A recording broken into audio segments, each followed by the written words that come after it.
Assalamualaikum warahmatullahi wabarakatuh. Kami dari kelompok 6 kelas manajemen reguler 2A. Di sini kami akan mempresentasikan video pembelajaran mengenai rapat atau pertemuan bisnis pada materi pembelajaran bab ke-13 sebagai tugas mata kuliah Komunikasi Bisnis dengan dosen pengampu Bapak Muhammad Milzam, SEMM. Sebelumnya kita akan memperkenalkan diri terlebih dahulu.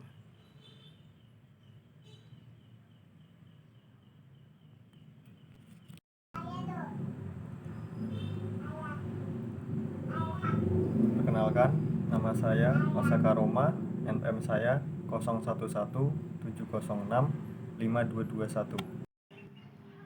Perkenalkan, nama saya Muhammad Dafa Pradipta, NPM 0120076701.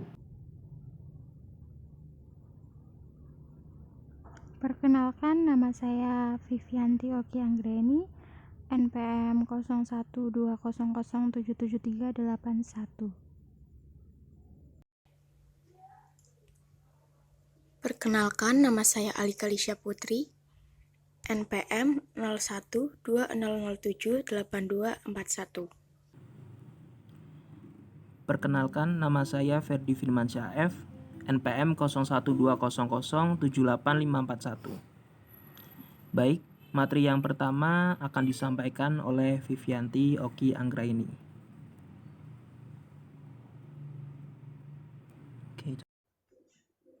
Pengertian rapat bisnis. Rapat bisnis atau business meeting dapat didefinisikan sebagai bentuk pertemuan dua orang atau lebih di suatu tempat, baik di dalam maupun di luar kantor, untuk membahas hal-hal yang berkaitan dengan kegiatan bisnis. Rapat bisnis yang diselenggarakan di dalam perusahaan dan umumnya membahas hal-hal yang sifatnya rutin.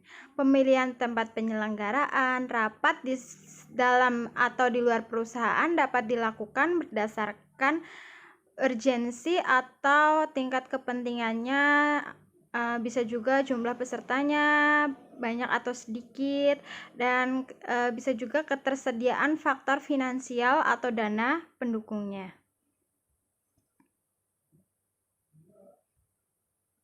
Perbedaan rapat bisnis dengan rapat non-bisnis. Salah satu faktor yang membedakan rapat bisnis dengan rapat non-bisnis adalah tujuan atau orientasi penyelenggaraan sebuah pertemuan itu sendiri.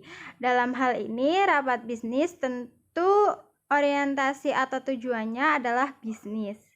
Bicara tentang bisnis, pada akhirnya adalah bagaimana suatu perusahaan memperoleh keuntungan atau laba. Sementara itu, rapat non-bisnis orientasi atau tujuannya bukan berorientasi pada bisnis. Misalnya untuk tujuan sosial kemasyarakatan, peningkatan pelayanan kesehatan, dan pendidikan.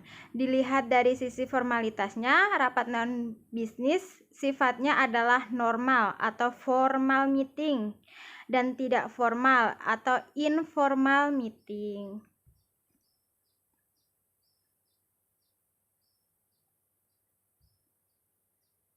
Tujuan rapat. Menurut Locker dalam bukunya Business Communication atau Building Critical Skills menyatakan bahwa sebuah rapat pada umumnya mempunyai 6 tujuan, antara lain berbagi informasi, penjajakan ide atau gagasan, evaluasi ide atau gagasan, terus pengambilan keputusan, membuat dokumen, dan memotivasi peserta.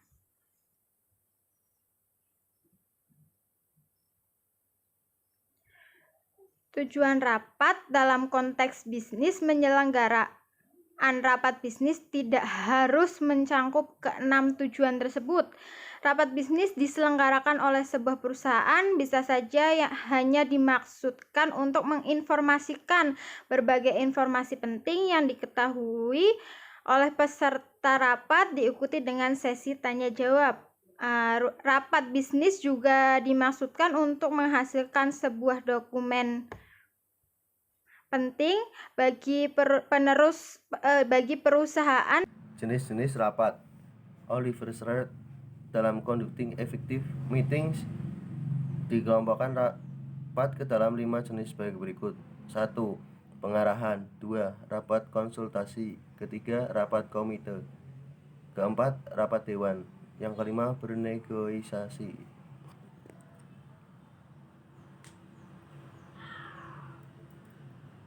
Jenis-jenis rapat. Masing-masing jenis rapat tersebut dapat dijelaskan lebih rinci berikut ini. 1. Rapat konsultasi. 2. Rapat komit. 4. Rapat dewan. 5. Negosiasi. 6. Rapat informasional. 7. Rapat motivasional. 8. Rapat partisipatif.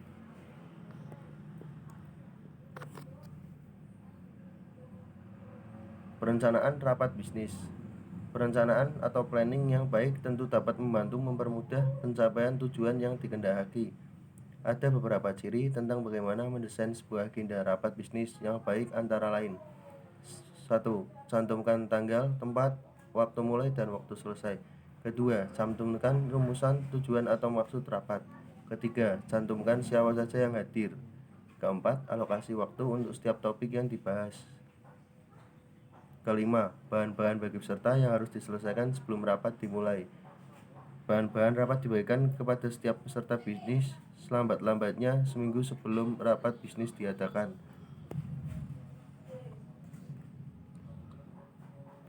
Perencanaan rapat bisnis. Ada beberapa hal yang perlu dipersiapkan dan diperhatikan dengan baik, khususnya bagi Anda yang bertugas sebagai panitia penyelenggara rapat bisnis. Antara lain, pertama, undangan rapat bisnis bagi peserta. Kedua, waktu dan tempat pelaksanaan rapat perlu dipastikan terlebih dahulu sebelum undangan diedarkan ke seluruh peserta rapat. Ketiga, berapa lama waktu rapat bisnis. Keempat, pembawa acara. Kelima, ketua panitia penyelenggara memberikan laporan atas pelaksanaan rapat bisnis. Keenam, jumlah peserta. Ketujuh, peserta yang diundang bisa berasal dari berbagai divisi, departemen, atau bagian dalam dan luar perusahaan. Perencanaan rapat bisnis yang ke-8. Orang yang membuka dan menutup rapat bisnis pada umumnya pimpinan perusahaan, departemen, atau divisi fungsional yang diberi kesempatan untuk membuka dan menutup secara resmi agenda rapat bisnis. Yang ke-9, narasumber penunjukan siapa yang akan diminta menjadi narasumber atau presenter dalam rapat bisnis sangat tergantung pada keputusan pihak manajemen internal perusahaan. Apakah narasumber atau berasal dari dalam atau berasal dari luar perusahaan. Yang ke-10, alokasi waktu untuk narasumber pada umumnya dalam rancangan agenda rapat bisnis sudah dicantumkan dengan jelas. Berapa waktu untuk masing-masing narasumber yang akan menyampaikan materinya dalam rapat bisnis tersebut, dan berapa waktu yang disediakan untuk sesi tanya jawab. Yang ke-11, waktu istirahat sangat diperlukan bagi para peserta untuk penyegaran kembali energi yang terkuras selama berjam-jam di dalam ruang rapat bisnis. Yang ke-12, presensi peserta yang diberi tugas mengecek presensi atau kehadiran peserta sudah selayaknya datang lebih awal daripada peserta bisnis. 13. Akomodasi petugas yang menangani bidang akomodasi rapat bisnis berperan penting dalam kesuksesan sebuah rapat bisnis. Dalam hal ini, bidang akomodasi mencakup penginapan dan konsumsi bagi para peserta rapat. Yang ke-14, sound system. Hal itu pastilah sangat mengganggu. Sebelum kegiatan rapat bisnis berlangsung, pastikan semua komponen sound system berfungsi dengan baik dan tidak ada yang bermasalah. 15. Komputer portable, LCD projector, dan flip chart. Di era teknologi informasi semakin pesat, ketersediaan komputer portable atau laptop, LCD projector, dan flip chart untuk penyelenggaraan rapat bisnis sudah menjadi kebutuhan bagi para pelaku bisnis. Yang ke-16, fasilitas pendukung lainnya yang sebaiknya perlu disiapkan oleh panitia rapat bisnis adalah ketersediaan kamar kecil atau toilet dan musola.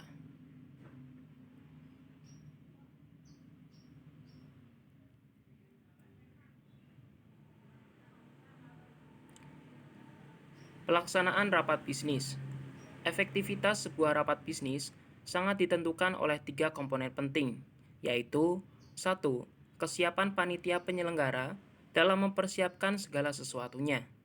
Yang kedua, kesiapan narasumber dalam mempersiapkan materi yang akan disampaikan dan kehadiran peserta. Yang ketiga, keaktifan peserta dalam mengikuti kegiatan rapat bisnis tersebut.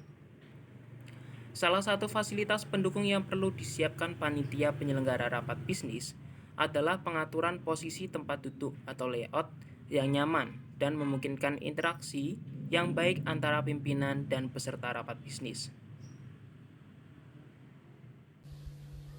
Salah satu fasilitas pendukung yang perlu disiapkan panitia penyelenggara rapat bisnis adalah pengaturan posisi tempat duduk atau layout yang nyaman dan memungkinkan interaksi yang baik antara pimpinan dan peserta rapat bisnis. Menurut Dobson, ada beberapa pengaturan tempat duduk yang dapat digunakan untuk penyelenggaraan rapat bisnis, antara lain boardroom style atau gaya persegi 4, U-shape style atau bentuk huruf U, classroom style atau gaya ruang kelas, dan circular style atau gaya melingkar. Masing-masing layout tempat duduk tersebut dapat dijelaskan berikut ini.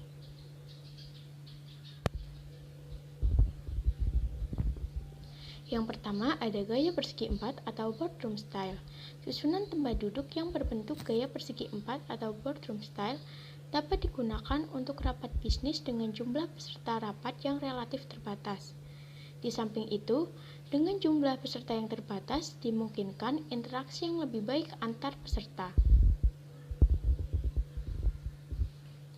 Yang kedua, ada bentuk huruf U atau U-shape style.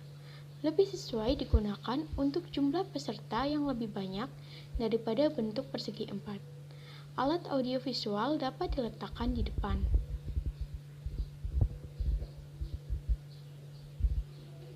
Yang ketiga ada gaya ruang kelas atau classroom style.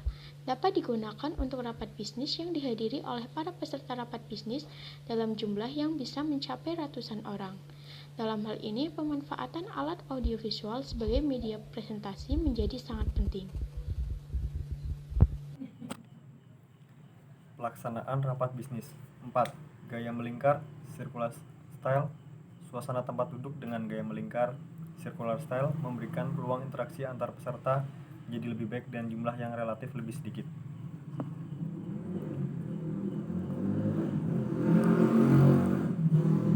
Pelaksanaan rapat bisnis. 5. Gaya chevron style. Layout tempat duduk dengan gaya chevron pada dasarnya memberikan keluasan bagi audiens untuk dapat memusatkan perhatian atau fokus pada pembicaraan yang ada di depan. 6. Gaya modifikasi style.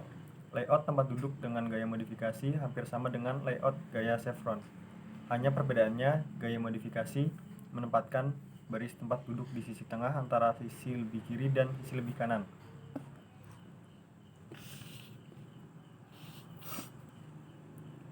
7. Gaya setengah melingkar semi-circular style. Layout tempat duduk dengan gaya setengah melingkar semi-circular style pada dasarnya memberikan keleluasaan bagi pembicara untuk bisa berinteraksi dengan audiens lebih dekat. 8. Gaya kelompok cluster style. Layout tempat duduk dengan gaya kelompok disusun berdasarkan kelompok kecil di mana audiens duduk di kursi yang telah disusun secara melingkar.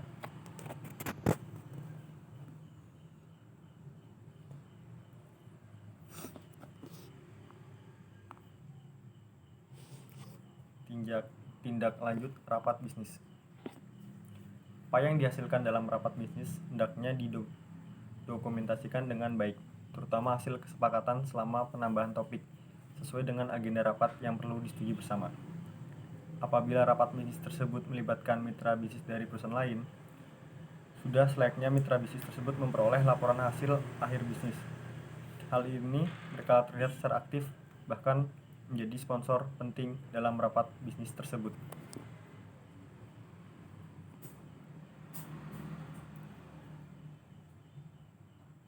Terima kasih.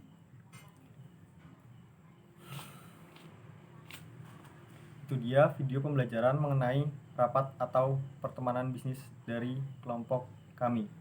Semoga bermanfaat. untuk kita semua. Terima kasih. Wassalamualaikum warahmatullahi wabarakatuh.